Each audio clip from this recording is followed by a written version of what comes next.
we were hiding something, right? A little bit? Oh yeah, we've been hiding a feature that's pretty cool about the gadget. So you're gonna witness it in an instant.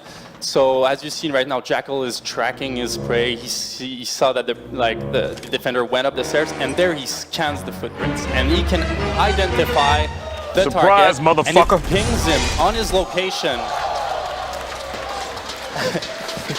Oh yeah! So let me just start this video off by saying thank you, Ubisoft, for being very considerate of people like myself who are very illiterate when it comes to the operators' names.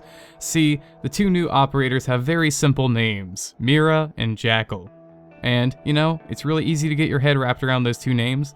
They're both two-syllable words, and they're both nouns, I think. Well, Mira, mirror, I guess that counts. But the point is, it's a lot easier to say than caviar, or caviera, or cavera? How do you... Okay, point is, it's a lot easier to say than that, or capital. For that reason alone, I am really stoked about these operators, because not only do they have really easy to say names, but they have really easy to understand equipment. So you got Jackal, Mr. Cyclops himself, looking at everything with his one big glowy eye. He can see all your footsteps, he can even scan your footsteps and see where you are and what you are. You're not safe anywhere. If you roam, you're a dead man, and in certain circumstances, even if you aren't really roaming, you still might be a dead man or woman. Point is, you're fucked if Jackal's on the other team. Okay, that's not necessarily true. You're not fucked, but there's a high chance, there's a high probability of being fucked. So, yeah. Then you've got Mira on the defender team with her see-through glass wall trick. It's a nice party trick, pretty cool. She gets to basically just throw those up on the fortified walls that her teammates put down or she puts down, and then bada boom, bada bing, you can see the enemies through the wall. Sounds easy and kinda stupid, right? Well, that's what I thought too until she shoots the goddamn window out, and then surprise motherfuckers the enemy team. Yeah, that's some pretty dope shit right there, if I do say so. Yeah, that's some pretty dope shit right there, if I do say so myself, homeboy. Home drizzle, home slice. By the way, I don't normally do commentaries like this. I'm so sorry. So yeah, you've got two really cool operators who could potentially change the game's meta around big time. They did say with Mira that the new focus was to kind of bring it back to being the core of Siege and the whole fortification principle. The principle being, stay the fuck by the bomb sites, play the fucking objective, and all that good shit. So with Mira incentivizing staying in the objective by having a really nifty peephole, Jackal also kind of does this as well.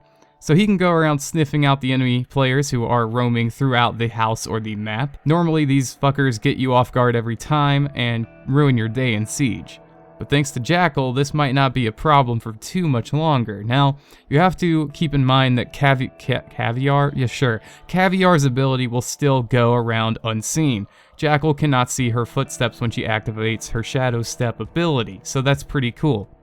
I can already imagine the crazy mind games going on there, so that's going to make for some really interesting competitive situations. So the two new operators are really cool. The weapons that they bring are also pretty nifty, with Mira bringing a Vector to the game. I believe Jackal also has some variant of an M16. I'm not 100% sure what that is. Please correct me in the comments. So yeah, we've got two really cool operators with really nifty abilities that might be meta changing. So what about the map? Well, the map looks certainly very, very fun. Each room has a really crazy different color palette thing going on, so it's going to be really easy to identify what situation you're in based on your surroundings. So if your teammates call out a certain room, you're going to probably know what that is based on how it looks.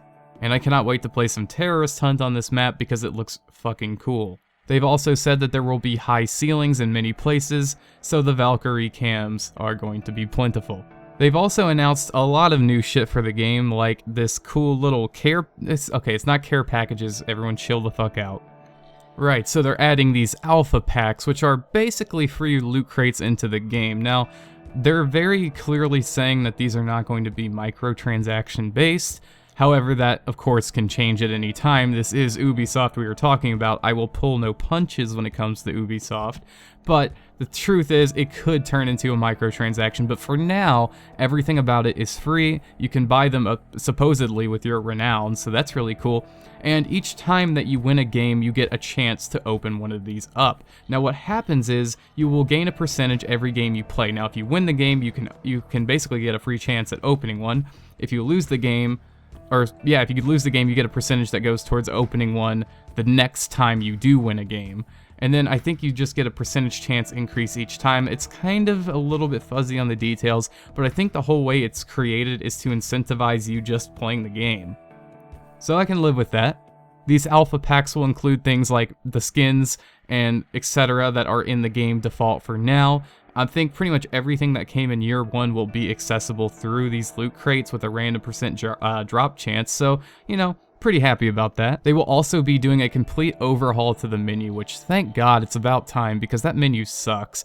So they're going to be totally rehauling the UI to pretty much let you do whatever you want while you're searching for a game, and that's really great because then you can start, you know, messing about with your attachments for your operators while you're waiting on the matchmaking.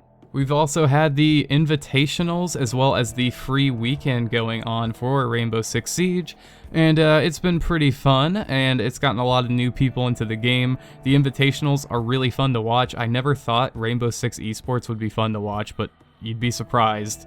I found myself really liking it because I could pay attention to the strategies that the pros use and then kind of incorporate them into my own play, and honestly, I've gotten a lot better in the game in the past week from just kind of learning and watching.